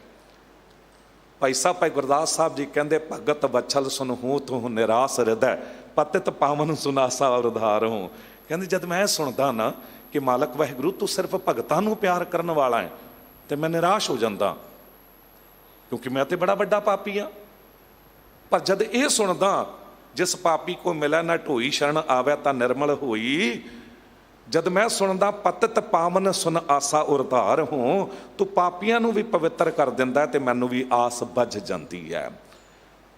ਅੱਗੇ ਕਹਿੰਦੇ ਆਪਣੀ ਕਰਨੀ ਕਰ ਨਰਕ ਹੂੰ ਨਾ ਪਾਉ ਠੌਰ। ਐ ਮਾਲਕ ਵਾਹਿਗੁਰੂ ਸਾਡੀ ਕਰਨੀ ਕਰਕੇ ਤੇ ਸਾਨੂੰ ਨਰਕਾਂ ਵਿੱਚ ਵੀ ਜਗ੍ਹਾ ਨਾ ਮਿਲੇ। ਦੇਖੋ ਭਾਈ ਗੁਰਦਾਸ ਸਾਹਿਬ ਜੀ ਆਪਣੇ ਉੱਤੇ ਗੱਲ ਲੈ ਕੇ ਕਹਿ ਰਹੇ ਨੇ, ਗੁਰੂ ਨਾਨਕ ਦੇਵ ਸਾਹਿਬ ਜੀ ਆਪਣੇ ਉੱਤੇ ਗੱਲ ਲੈ ਕੇ ਕਹਿ ਰਹੇ ਨੇ। ਅਸੀਂ ਤੇ ਮੰਨਦੇ ਹੀ ਨਹੀਂ ਆ। ਅਸੀਂ ਰਾਤ ਦਿਨ ਝੂਠ ਬੋਲਾਂਗੇ, ਰਾਤ ਦਿਨ ਲੋਕਾਂ ਦਾ ਬੁਰਾ ਕਰਾਂਗੇ, ਕਿਸੇ ਦੀ ਨੌਕਰੀ ਖੋਹ ਲਾਂਗੇ, ਕਿਸੇ ਦਾ ਹੱਕ ਮਾਰ ਲਾਂਗੇ, ਕਿਸੇ ਦਾ ਮਾਲ ਅਸਬਾਬ ਖੋਹ ਲਾਂਗੇ, ਫਿਰ ਮੰਨਾਂਗੇ ਵੀ ਨਹੀਂ। ਗੁਰੂ ਨਾਨਕ ਦੇਵ ਸਾਹਿਬ ਜੀ ਕਹਿੰਦੇ ਘੱਟੋ ਘੱਟ ਮੰਨ ਤੇ ਲਿਆ ਕਰ। ਭਾਈ ਗੁਰਦਾਸ ਸਾਹਿਬ ਜੀ ਕਹਿੰਦੇ ਆਪਣੀ ਕਰਨੀ ਕਰ ਨਰਕ ਹੂੰ ਨਾ ਪਾਉ ਠੌਰ, ਤੁਮਰੋ ਬਿਰਦ ਕਰ ਆਸਰੋ ਸੰਭਾਰ ਹੋ। ਤੁਹਾਡਾ ਜਿਹੜਾ ਮੁੱਢ ਕਦੀਮਾ ਵਾਲਾ ਪਿਆਰ ਵਾਲਾ ਸੁਭਾਅ ਹੈ ਨਾ, ਤੇ ਮੈਨੂੰ ਵੀ ਆਸਰਾ ਵੱਜ ਜਾਂਦਾ ਹੈ। ਅੱਗੇ ਕਹਿੰਦੇ ਨੇ ਜਲ ਧਰ ਸੰਗਮ ਕੇ ਅਫਲ ਸੰਬਲ ਦ੍ਰਮ, ਚੰਦਨ ਸੁਗੰਧ ਸੰਬੰਧ ਮਲਗਾਰ ਹੂੰ। ਕਹਿੰਦੇ ਗੁਰੂ ਕੇ ਸਿੱਖਾ, ਬਦਲਾਂ ਦੀ ਸੰਗਤ ਤੋਂ ਬਿਨਾਂ ਵਨਸਪਤੀ ਸੁੱਕ ਜਾਂਦੀ ਹੈ, ਤੇ ਜਿੰਨਾ ਮਰਜੀ ਪਾਣੀ ਮਿਲ ਵੀ ਜਾਵੇ, ਸਿੰਮਲ ਦਾ ਦਰਖਤ ਜਿਹੜਾ ਹੈ ਨਾ, ਉਹ ਫਲ ਨਹੀਂ ਦਿੰਦਾ। ਫਲ ਫਿੱਕੇ ਫੁੱਲ ਬੱਕ ਬੱਕੇ ਕੰਮ ਨਾ ਆਵੇ। ਪਰ ਕਹਿੰਦੇ ਮੈਂ ਭਾਵੇਂ ਸਿੰਮਲ ਦੇ ਦਰਖਤ ਵਰਗਾ ਹਾਂ, ਪਰ ਜਦ ਮੈਨੂੰ ਚੰਦਨ ਦੀ ਸੰਗਤ ਪ੍ਰਾਪਤ ਹੋ ਜਾਂਦੀ ਹੈ, ਗੁਰੂ ਚੰਦਨ ਮੈਨੂੰ ਮਿਲ ਜਾਵੇ, ਤੇ ਸੁਗੰਧ ਮੇਰੇ ਵਿੱਚ ਵੀ ਆ ਜਾਂਦੀ ਹੈ। ਅੰਤਰ ਜਾਮੀ ਸੁਨ ਕੰਪਤ ਹੋ ਅੰਤਰਗਤ, ਦੀਨ ਕੋ ਦਇਆਲ ਸੁਨ ਪਹਿ ਪਰਮਟਾਰ ਹੋ। ਜਦ ਮੈਂ ਸੁਣਦਾ ਕਿ ਤੂੰ ਅੰਤਰ ਜਾਮੀ, ਤੇ ਅੰਦਰ ਤੱਕ ਕੰਬ ਜਾਂਦਾ ਹਾਂ। ਪਰ ਜਦ ਇਹ ਸੁਣਦਾ ਕਿ ਤੂੰ ਅੰਦਰ ਵੇਖ ਕੇ ਵੀ ਬਖਸ਼ ਲੈਂਦਾ। ਹੁਣ ਗੁਰੂ ਨਾਨਕ ਦੇਵ ਸਾਹਿਬ ਅੰਦਰ ਤੱਕ ਵੇਖ ਰਹੇ ਨੇ ਨਾ ਸਾਨੂੰ, ਤਾਂ ਹੀ ਤਾਂ ਉਹ ਰੂਪ ਦੱਸ ਰਹੇ ਨੇ। ਤੇ ਫਿਰ ਵੀ ਤੂੰ ਬਖਸ਼ ਲੈਂਦਾ ਹੈ, ਨਹੀਂ ਤੇ ਉਹੀ ਗੱਲ ਅਖੀਰ ਵਿੱਚ ਆਪਣੀ ਕਰਨੀ ਕਾ ਨਰਕ ਨਾ ਪਾਉ ਠੌਰ, ਤੁਮਰੋ ਬਿਰਦ ਕਰ ਆਸਰੋ ਸੰਭਾਰ ਹੂੰ। ਤੇਰਾ ਏਕ ਨਾਮ ਤਾਰੇ ਸੰਸਾਰ, ਮੈਂ ਇਹ ਆਸ ਇਹੋ ਆਧਾਰ। ਤੇਰਾ ਇੱਕ ਨਾਮ ਮੈਨੂੰ ਤਾਰ ਦੇਗਾ, ਇਹੀ ਆਸ ਹੈ ਤੇ ਇਹੀ ਮੈਂ ਆਸਰਾ ਤੱਕਿਆ ਹੈ।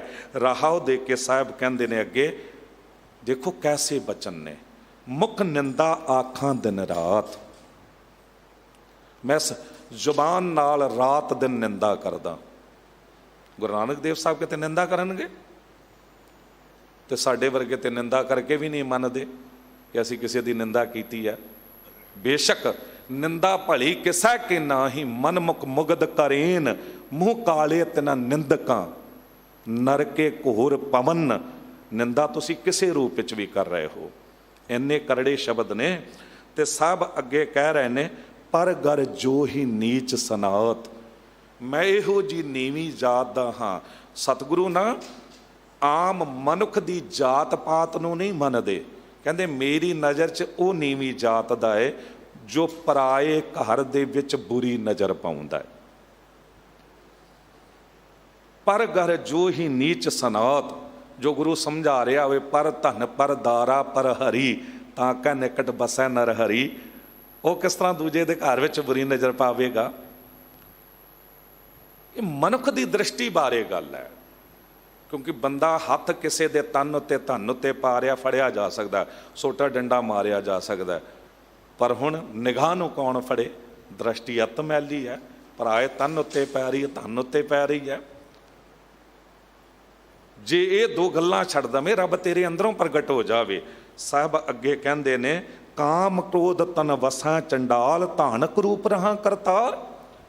ਅੰਦਰ ਕਾਮ ਹੈ, ਕ੍ਰੋਧ ਹੈ, ਚੰਡਾਲ ਇਹ ਅੰਦਰ ਵਸ ਰਹੇ ਨੇ, ਤੇ ਰੂਪ ਬੜਾ ਭਿਆਨਕ ਹੋ ਗਿਆ ਹੈ। ਫਾਹੀ ਸੁਰਤ ਮਲੂਕੀ ਵੇਸ, ਮੇਰੇ ਅੰਦਰ ਦੂਜੇ ਨੂੰ ਫਾਹਾ ਟੰਗ ਦੇਣ ਵਾਲੀ ਬਿਰਤੀ ਹੈ। ਸੁਰਤ ਹੈ ਪਰ ਵੇਸ ਬੜਾ ਮਲੂਕੀ ਕੀਤਾ ਹੋਇਆ। ਸੱਜਣ ਠੱਗੀ ਤੇ ਕਰਦਾ ਸੀ, ਹੁਣ ਠਗਵਾੜਾ ਠੱਗੀ ਦੇਸ਼। ਮੈਂ ਤੇ ਠੱਗੀ ਦਾ ਘਰ ਬਣਿਆ ਹੋਇਆ, ਤੇ ਹਮੇਸ਼ਾ ਹੀ ਠੱਗਣ ਦੇ ਆਹਰ ਲੱਗਿਆ ਰਹਿੰਦਾ ਕਿ ਇਸ ਬੰਦੇ ਨੂੰ ਕਿਸ ਤਰ੍ਹਾਂ ਠੱਗ ਲਿਆ। ਇੱਕ ਹੁੰਦਾ ਚੋਰ, ਇੱਕ ਹੁੰਦਾ ਡਾਕੂ। ਚੋਰ ਅੱਖ ਬਚਾ ਕੇ ਚੋਰੀ ਕਰ ਜਾਵੇਗਾ, ਡਾਕੂ ਬੰਦੂਕ ਜਾਂ ਜੋ ਹਥਿਆਰ ਲੈ ਕੇ ਸਾਹਮਣੇ ਤੁਹਾਨੂੰ ਲੁੱਟੇਗਾ। ਪਰ ਕਹਿੰਦੇ ਠੱਗ ਦੋਨਾਂ ਤੋਂ ਬੜਾ ਖਤਰਨਾਕ ਹੁੰਦਾ ਹੈ। ਉਹ ਤੁਹਾਨੂੰ ਪਤਾ ਵੀ ਨਹੀਂ ਲੱਗਣ ਦਿੰਦਾ, ਤੁਹਾਡੇ ਜੀਵਨ ਨੂੰ ਵੀ ਠੱਗ ਜਾਂਦਾ ਹੈ, ਤੁਹਾਡੇ ਘਰ ਪਰਿਵਾਰ ਨੂੰ ਵੀ ਠੱਗ ਜਾਂਦਾ ਹੈ। ਤੇ ਇਹ ਕਰਤੂਤ ਪਤਾ ਨਹੀਂ ਕਿਤਨੇ ਘਰਾਂ 'ਚੋਂ ਕਰਦਾ ਹੈ, ਫਿਰ ਵੀ ਮੰਨੇਗਾ ਨਹੀਂ। ਤੇ ਸਾਹਿਬ ਇਹ ਗੱਲ ਕਹਿ ਰਹੇ ਨੇ ਕਿ ਮਨੁੱਖ ਦਾ ਜੀਵਨ ਇਹ ਹੋ ਗਿਆ ਹੈ, ਖਰਾ ਸਿਆਣਾ ਬਹੁਤਾ ਭਾਰ। ਜਿਤਨਾ ਸਿਆਣਾ ਆਪਣੇ ਆਪ ਨੂੰ ਚਲਾਕ ਸਮਝਦਾ, ਉਤਨਾ ਹੀ ਭਾਰ ਉੱਪਰ ਲੱਦ ਰਿਹਾ। ਧਾਨਕ ਰੂਪ ਰਹਾ ਕਰਤਾਰ, ਬੜਾ ਭਿਆਨਕ ਰੂਪ ਹੈ ਮੇਰਾ। ਮੈਂ ਕੀਤਾ ਨਾ ਜਾਤਾ ਹਰਾਮ ਖੋਰ, ਹਉ ਕਿਆ ਮੂੰਹ ਦੇਸਾਂ ਦੁਸ਼ਟ ਚੋਰ। ਮੈਂ ਤੇਰੇ ਕੀਤੇ ਨੂੰ ਜਾਣਿਆ ਹੀ ਨਹੀਂ, ਮੈਂ ਇਹੋ ਜਿਹਾ ਹਰਾਮ ਖੋਰ ਆ। ਲੂਣ ਹਰਾਮੀ ਵੀ ਕਿਹਾ ਜਾਂਦਾ ਹੈ ਤੇ ਹਰਾਮਖੋਰ ਵੀ ਕਿਹਾ ਜਾਂਦਾ ਹੈ। ਕਈ ਵਾਰੀ ਨਾ ਕਹਿੰਦੇ ਜੀ ਕਿਸੇ ਦਾ ਲੂਣ ਖਾ ਕੇ ਹਰਾਮ ਨਹੀਂ ਕਰਨਾ, ਤੇ ਕੀ ਕਾਜੂ ਕਤਲੀ ਦਾ ਡੱਬਾ ਖਾ ਕੇ ਮਠਿਆਈ ਦਾ ਹਰਾਮ ਕਰ ਦਿਓ। ਕਿਸੇ ਨੇ ਤੁਹਾਡੇ ਜੀਵਨ ਨੂੰ ਸੰਵਾਰਿਆ ਹੋਵੇ, ਤੁਹਾਨੂੰ ਸਭ ਕੁਝ ਕੀਤਾ ਹੋਵੇ ਤੁਹਾਡੇ ਲਈ, ਕਿ ਉਹ ਹਰਾਮ ਕਰ ਦਿਓ, ਉਹ ਮੰਨੋ ਹੀ ਨਾਕਰਤਗਣ ਹੋ ਜਾਓ। ਨਹੀਂ, ਲੂਣ ਹਰਾਮੀ ਕਿਉਂ ਕਿਹਾ ਗਿਆ? ਕਿਉਂਕਿ ਲੂਣ ਸਭ ਤੋਂ ਸਸਤੀ ਵਸਤੂ ਹੈ, ਅੱਜ ਵੀ ਤੇ ਪਹਿਲਾਂ ਵੀ ਪਦਾਰਥਾਂ ਵਿੱਚੋਂ। ਕਹਿੰਦੇ ਇਹ ਬੰਦੇ ਕਿਸੇ ਦੇ ਪਦਾਰਥ ਜਾਂ ਕਿਸੇ ਦੇ ਕੀਤੇ ਨੂੰ ਕਦੀ ਹਰਾਮ ਨਹੀਂ ਕਰਨਾ। ਇੱਥੇ ਤੱਕ ਤੂੰ ਕਿਸੇ ਦਾ ਲੂਣ ਤੱਕ ਵੀ ਖਾ ਲਵੇਂ ਨਾ ਚੁੱਪਟੀ, ਤਾਂ ਵੀ ਹਰਾਮ ਨਹੀਂ ਕਰਨਾ। ਤੇ ਬੇਅੰਤ ਪਦਾਰਥ ਲੈ ਕੇ ਤੇ ਬਿਲਕੁਲ ਵੀ ਨਹੀਂ ਮੁਕਰਨਾ। ਇਹ ਹੈ ਇਹਦਾ ਜੋ ਸੰਕੇਤਕ ਰੂਪ। ਤੇ ਸਾਹਿਬ ਕਹਿ ਰਹੇ ਨੇ ਕਿ ਮੈਂ ਕੀ ਮੂੰਹ ਤੈਨੂੰ ਆ ਕੇ ਵਿਖਾਵਾਂਗਾ, ਮੈਂ ਇਹੋ ਜਿਹਾ ਚੋਰ ਹਾਂ ਤੇਰੇ ਦਰ ਦਾ, ਕਿ ਜੋ ਕੁਝ ਕਰਨ ਭੇਜਿਆ ਸੀ ਮੈਨੂੰ ਉਹ ਤਾਂ ਮੈਂ ਕੀਤਾ ਹੀ ਨਹੀਂ। ਵੀ ਚੋਰ ਕੀ ਨਿਆਹੀ ਜੰਪੁਰ ਬਾਂਧਾ, ਕਿਉਂ ਬਾਂਧਾ? ਹਰ ਕਾ ਨਾਮ ਜਿਨ ਮਨ ਨਾ ਰਾਧਾ, ਚੋਰ ਕੀ ਨਿਆਹੀ ਜੰਪੁਰ ਬਾਂਧਾ।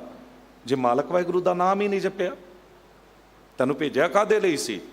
ਕਵਨ ਕਾਜ ਸਰਜੇ ਜਗ ਭੀਤਰ, ਜਨਮ ਕਵਨ ਫਲ ਪਾਇਆ, ਭਉਨੇ ਤਰਨ ਤਾਰਨ ਚਿੰਤਾ ਮਨ, ਇੱਕ ਨਿਮਖ ਨਾਏ ਮਨ ਲਾਇਆ। ਕਾਹਦੇ ਲਈ ਤੈਨੂੰ ਭੇਜਿਆ ਸੀ? ਕਿਉਂ ਤੈਨੂੰ ਬਣਾਇਆ ਸੀ? ਗੁਰੂ ਅਮਰਦਾਸ ਸਾਹਿਬ ਜੀ ਨੇ ਨਾ ਇੱਕ ਦਿਨ ਆਪਣੇ ਸਰੀਰ ਨੂੰ ਆਵਾਜ਼ ਮਾਰਦੀ, ਇਹ ਸਰੀਰਾ ਮੇਰੇ ਆ, ਇਸ ਜਗ ਮੈਂ ਆ ਕੇ ਕਿਆ ਤੁਧ ਕਰਮ ਕਮਾਇਆ? ਕਿ ਕਰਮ ਕਮਾਇਆ ਤੁਧ ਸਰੀਰਾ, ਜਾ ਤੂੰ ਜਗ ਮੈਂ ਆਇਆ। ਸਰੀਰ ਕਹਿੰਦਾ ਸਤਿਗੁਰੂ ਮੈਨੂੰ ਪੁੱਛਦੇ ਹੋ? ਮੈਨੂੰ ਤੇ ਨਾ ਖਾਣ ਦੀ ਵੇਲ ਨਾ ਸੌਣ ਦੀ ਵੇਲ, ਮੈਂ ਤੇ ਹਰ ਵੇਲੇ ਭੱਜਿਆ ਫਿਰਦਾ। ਸਾਹਿਬ ਕਹਿੰਦੇ ਇੱਥੇ ਪਸ਼ੂ ਵੀ ਕਰ ਲੈਂਦੇ ਨੇ। ਜਿਨ ਹਰ ਤੇਰਾ ਰਚਨ ਰਚਿਆ ਸੋ ਹਰ ਮਨ ਨਾ ਵਸਾਇਆ। ਜਿਸ ਮਾਲਕ ਵਾਹਿਗੁਰੂ ਨੇ ਤੈਨੂੰ ਬਣਾਇਆ ਉਹਦਾ ਨਾਮ ਨਹੀਂ ਜਪਿਆ, ਉਹਨੂੰ ਹਿਰਦੇ 'ਚ ਨਹੀਂ ਵਸਾਇਆ, ਤੇ ਫਿਰ ਤੇ ਤੇਰਾ ਰੂਪ ਬੜਾ ਭਿਆਨਕ ਹੋ ਗਿਆ। ਸਾਹਿਬ ਕਹਿੰਦੇ ਨਾਨਕ ਨੀਚ ਕਹੈ ਵਿਚਾਰ, ਤਾਣਕ ਰੂਪ ਰਹਾ ਕਰਤਾਰ। ਸਾਹਿਬ ਕਹਿੰਦੇ ਇਹ ਨਾਨਕ ਜੋ ਕੁਝ ਵੀ ਕਹਿ ਰਿਹਾ ਹੈ, ਆਪਣੇ ਲਈ ਸ਼ਬਦ ਵਰਤਿਆ ਨੀਚ, ਤੇ ਜੇ ਮੈਂ ਵਿਚਾਰ ਕਰਕੇ ਕੁਝ ਕਹਿ ਵੀ ਰਿਹਾ ਹਾਂ ਤੇ ਸਾਹਿਬ ਕਹਿੰਦੇ ਮੈਂ ਕਹਿਣ ਜੋਗਾ ਵੀ ਨਹੀਂ ਹਾਂ, ਕਿਉਂਕਿ ਮੇਰਾ ਰੂਪ ਬੜਾ ਭਿਆਨਕ ਹੈ। ਮੈਂ ਕੀ ਕਹਿ ਪਾਵਾਂਗਾ ਤੇਰੇ ਬਾਰੇ? ਹਮਰੀ ਜਿਹਬਾ ਏਕ ਪ੍ਰਭ, ਹਰ ਕੇ ਗੁਣ ਅਗਮ ਅਥਾ, ਹਮ ਕਿਉਂ ਕਰ ਜਪਹਿ ਇਆਣੀਆਂ, ਹਰ ਤੁਮ ਵੱਡ ਅਗਮ ਅਗਾਹ। ਬੇਨਤੀ ਕਰਾਂਗਾ ਐਜ ਏ ਹੈਡ ਗ੍ਰੰਥੀ ਗੁਰਦੁਆਰਾ ਸੀਸਗੰਜ ਸਾਹਿਬ, 400 ਸਾਲਾ ਸੇਵਾਵਾਂ ਨੂੰ ਸਮਰਪਿਤ ਜੋ ਉੱਥੇ ਸੇਵਾਵਾਂ ਹੋਈਆਂ ਨੇ, ਤੇ ਜੋ ਅਤ ਸੁੰਦਰ ਉਹ ਸੇਵਾਵਾਂ ਹੋਈਆਂ ਨੇ, ਕਿੰਨਾ ਸੋਹਣਾ ਸਥਾਨ ਬਣ ਗਿਆ ਹੈ। ਪਿੰਡ ਦੇ ਹਰ ਇੱਕ ਸ਼ਹਿਰ ਮਹੱਲੇ ਤੋਂ, ਪਿੰਡ ਸ਼ਹਿਰ ਮਹੱਲੇ ਤੋਂ, ਦੇਸ਼ਾਂ ਵਿਦੇਸ਼ਾਂ ਤੋਂ ਜ਼ਰੂਰ ਉੱਥੇ ਦੀਦਾਰ ਕਰਨ ਆਓ, ਦਰਸ਼ਨ ਕਰਨ ਆਓ। ਗੁਰੂ ਤੇਗ ਬਹਾਦਰ ਸਾਹਿਬ ਜੀ ਦਾ ਦੇਣਾ ਅਸੀਂ ਦੇ ਨਹੀਂ ਸਕਦੇ। ਆਪਣਾ ਅਕੀਦਾ ਸਜਦਾ ਭੇਟਾ ਕਰੋ ਤੇ ਝੋਲੀਆਂ ਭਰ ਕੇ ਜਾਓ। ਤੇਗ ਬਹਾਦਰ ਸਿਮਰੈ ਹਰ ਨੌ ਨਿਧ ਆਵੈ ਧਾਏ, ਸਭ ਥਾਈ ਹੋਏ ਸਹਾਏ। ਸਾਂਝੇ ਤੌਰ ਤੇ ਸਭ ਲਈ ਅਰਦਾਸ ਹੈ, ਸ੍ਰੀ ਹਰਿ ਕ੍ਰਿਸ਼ਨ ਤਿਹਾਈ ਹੈ, ਜਿਸ ਡਿਠੇ ਸਭ ਦੁੱਖ ਜਾਏ। ਤੇਗ ਬਹਾਦਰ ਸਿਮਰੈ ਹਰ ਨੌ ਨਿਧ ਆਵੈ ਧਾਏ, ਸਭ ਥਾਈ ਹੋਏ ਸਹਾਏ। ਬੇਅੰਤ ਹੋਈਆਂ ਭੁੱਲਾਂ ਬਖਸ਼ ਲੈਣਾ। ਦਿਓ ਅਸੀਸ, ਕਥਾ ਕਰਨ ਦੀ ਜਾਚ ਆ ਜਾਵੇ। ਬੁਲਾਓ ਫਤਿਹ। ਵਾਹਿਗੁਰੂ ਜੀ ਕਾ ਖਾਲਸਾ, ਵਾਹਿਗੁਰੂ ਜੀ ਕੀ ਫਤਿਹ।